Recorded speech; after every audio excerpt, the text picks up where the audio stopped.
Jeanne Dielman peels potatoes. She is wearing an apron, the uniform of maintenance, the costume of the invisible. Her son Sylvain is at school. Her husband is dead. Her clients come at 2. The potatoes go in the pot. The water boils. The meat browns. The apartment is clean. The bed is made. The money is counted. The day is Tuesday. Tomorrow will be Wednesday. The day after that, Thursday. Jeanne Dielman does not scream. She does not weep. She does not dream. She maintains. She maintains. She maintains until she doesn't. This is Jeanne Dielman, 23 Quai du Commerce, 1080 Bruxelles. Chantal Akerman's masterpiece. The film that broke every rule of cinema and became the most radical act of feminist terrorism ever committed on celluloid. 3 hours and 21 minutes, 1 woman, 1 apartment, 1 kitchen, 1 bedroom, 1 bathroom, 1 routine. I'm going to break down every scene that matters. The potato that became a weapon, the orgasm that became a revolution, the ending that made audiences walk out and critics realize they had witnessed the birth of a new language. Stay until the final scene, because the real killer isn't who you think, and the victim doesn't die the way you expect. Let's start with Jeanne, the woman who gives the film her name. We never learn her first name is Jeanne from dialogue. We learn it from the title, from the address, from the specificity of her location in space. 23 Quai du Commerce, 1080 Bruxelles. She is pinned to the map like a specimen. We first see her from behind, standing at the stove, the back of her head, the bun, the neck, the posture of someone who has never considered that her body might belong to her.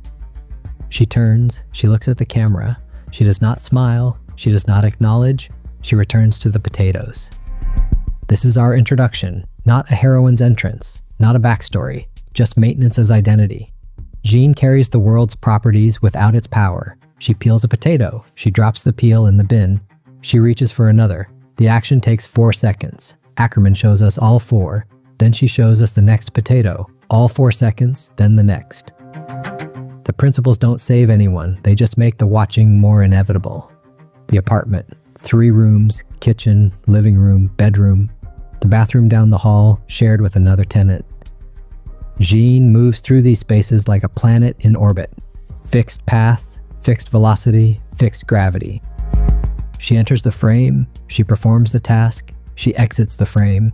The camera does not follow, the camera waits. The camera is a surveillance device installed by a society that has decided Jeanne's labor is too necessary to be seen, so it must be made invisible. Akerman makes it visible, every second, every gesture, every drop of water from the washed lettuce. The routine. Monday, she wakes, she makes coffee, she wakes Sylvain, she serves breakfast. She walks him to the door, she returns, she makes the bed, she cleans the bathroom, she shops, she cooks, she receives a client, she bathes, she dresses, she cooks dinner, she serves Sylvain. They eat in silence, they read, they sleep. Tuesday, the same. Wednesday, the same. Thursday, the same. Friday, the same. Saturday, the same. Sunday, the same. The week is a circle. The circle is a trap, the famous potato scene. Jeanne peels potatoes. The camera is fixed at medium height. We see her hands, the knife, the brown skin giving way to white flesh. The rhythm is hypnotic. The sound is the only score. The scrape of the blade, the drop of the peel. The silence between. A lesser filmmaker would cut away, would show us the result and move to the drama. Akerman shows us the labor. She makes us complicit in the watching. We are the clients who pay for Jeanne's time. We are the son who accepts her service without question. We are the society that has decided this labor is not worth narrative attention. Until it is. The clients, they arrive at 2. We never see them enter. We hear the door. We see Jeanne move to the bedroom. We hear the bed springs. The duration varies. 2 minutes, 4 minutes, 6. Jeanne emerges. She goes to the bathroom. She washes. She returns to the kitchen. She continues the potatoes. The transaction is complete. The money is placed in the blue tureen on the sideboard. The blue tureen is porcelain. It is the only beautiful object in the apartment. It holds the evidence. The first client. Monday, we hear the door. We see Jeanne move. We hear the bed springs. We do not see the act. Akerman refuses us the spectacle. The violence is not in the sex, the violence is in the routine, in the fact that the sex is just another task, another item on the list. Peel potatoes, wash lettuce, receive client, count money. The list does not distinguish, the list does not judge, the list maintains. The second day, Tuesday. The potatoes are peeled faster, the coffee is made with more precision, the bed is made tighter, something is shifting, we do not know what. We only know the rhythm, we only know that Jeanne's hands move differently, that she checks the mirror 1 second longer, that she pauses before opening the door for the client. The pause is 2 seconds, Akerman shows us both. The son, Sylvain, 16, a face that has never known labor. He reads at the table, he speaks in monosyllables, he asks for money, he receives it, he leaves, he returns, he eats, he reads, he sleeps. He is the beneficiary of the system. He does not see the labor, he sees the result, the clean shirt, the hot meal, the made bed. He is not cruel, he is oblivious. Oblivion is the engine of the machine. The letter. Wednesday. Jeanne sits at the table. She writes. We do not see the words. We see the hand moving, the pen, the paper, the envelope, the stamp. She places it on the sideboard. It remains there. We do not see it mailed. We do not know the recipient. The letter is a crack in the routine, a variable introduced into the equation. The equation corrects itself. The letter stays on the sideboard. The routine continues. The meatloaf. Thursday. Jeanne prepares the meat. She adds the egg, the breadcrumbs, the herbs. She mixes with her hands. The sound is wet, intimate. The meat is raw. It is flesh. It is the only flesh Jeanne touches with intention. She forms the loaf. She places it in the pan. She washes her hands. She washes them for 30 seconds. Akerman shows us all 30. The water runs. The soap lathers. The hands rub. The routine is maintained. The flesh is transformed into dinner. Friday. Jeanne makes coffee. The water boils. The grounds are measured. The filter is placed. The water is poured. The coffee drips. The process takes 3 minutes. We watch all 3. The camera does not cut. The camera does not breathe. The camera is a machine designed to record the labor of a machine. Jeanne is not a woman making coffee. She is the coffee being made. She is the water being boiled. She is the grounds being filtered. She is the system operating itself. Saturday. Jeanne stands before the mirror. She brushes her hair. 100 strokes. We count. We do not need to count. Akerman counts for us. The brush moves. The hair shines. The face in the mirror does not change expression. The face in the mirror is a face that has never been asked what it wants. The face in the mirror is a face that has learned not to ask. The 100 strokes end. The brush is placed on the dresser. The routine continues.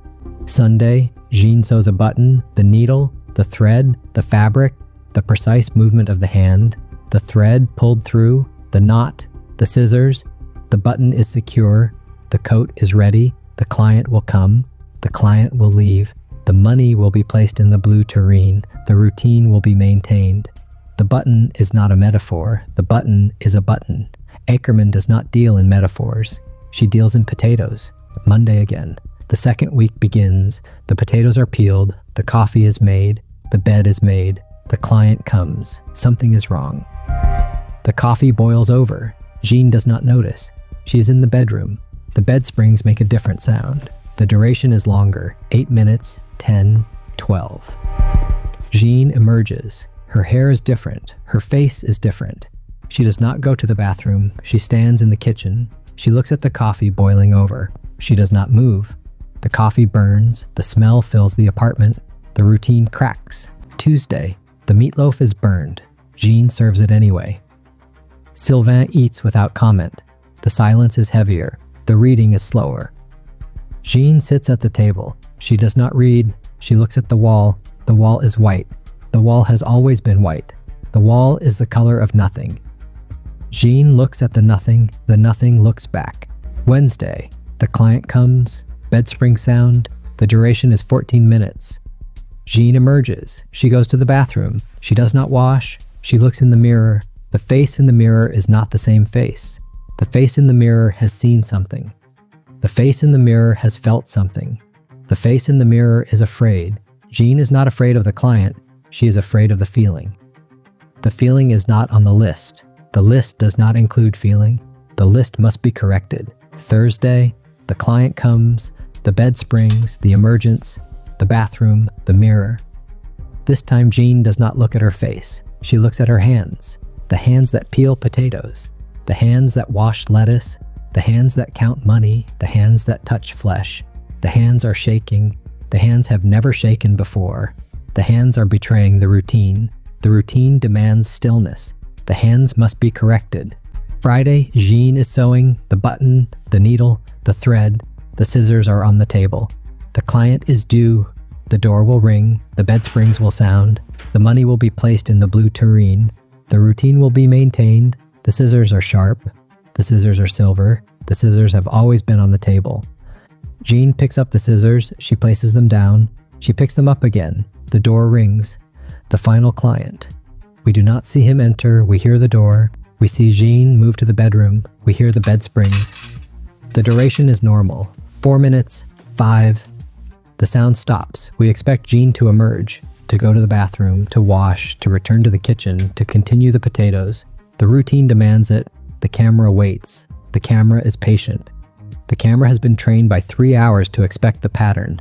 The pattern breaks. Jeanne does not emerge. The camera holds on the kitchen, the empty kitchen, the potatoes on the table, the blue tureen on the sideboard, the letter still unmailed, the coffee pot cold. The silence is absolute. Then a sound, not the bed springs, not the bathroom, a different sound, a wet sound, a final sound, then silence again. Jeanne emerges. Her apron is stained, her hands are red, not from washing, from something else. She walks to the kitchen. She sits at the table. She does not wash. She does not change. She sits. She looks at the wall, the white wall, the nothing wall. She sits for 7 minutes. Akerman shows us all 7. We do not know what she is thinking. We do not know if she is thinking. We only know that the routine has been broken. The system has failed. The machine has stopped. Sylvain returns. He enters the apartment. He sees his mother at the table. He sees the stain. He does not understand. He asks what happened. Jeanne does not answer. She looks at him. The look is not motherly. The look is not anything we have seen before. The look is the look of someone who has crossed a threshold and cannot return. Sylvain goes to the bedroom. He sees the client. He does not scream. He returns to the kitchen. He sits. The silence is 3 generations deep. The ending. Jeanne sits at the table. Sylvain sits across from her. The camera is positioned where the 4th wall should be. We see them both. We see the apartment. We see the life that has been built from potatoes and flesh and silence. Jeanne does not move. Sylvain does not move. The light changes. The day ends. The night comes. They sit in the dark. The film ends. No music, no credits rolling over resolution. Just the dark. Just the silence. Just the sitting. The audience walked out. Festival audiences in 1975. 3.5 hours of domestic labor and then a murder with no explanation. They wanted motive. They wanted psychology. They wanted the client to be abusive. They wanted Jeanne to be avenging. They wanted the film to justify the violence. Akerman gave them nothing. The violence is not justified. The violence is not condemned. The violence is. The violence is the logical endpoint of a system that has turned a woman into a machine and then expected the machine to feel nothing. Babette Mangolte's cinematography frames the apartment like a gray prison, using fixed, objective angles to make the invisible visible. The sound design replaces a musical score with the rhythmic scrap of knives and the heavy silence of the rooms. Delphine Seyrig delivers a performance of doing rather than acting, a mask of competence that only slips when the routine finally fails. Together they prove that cinema doesn't need drama, it needs the truth of 3.5 hours of labor.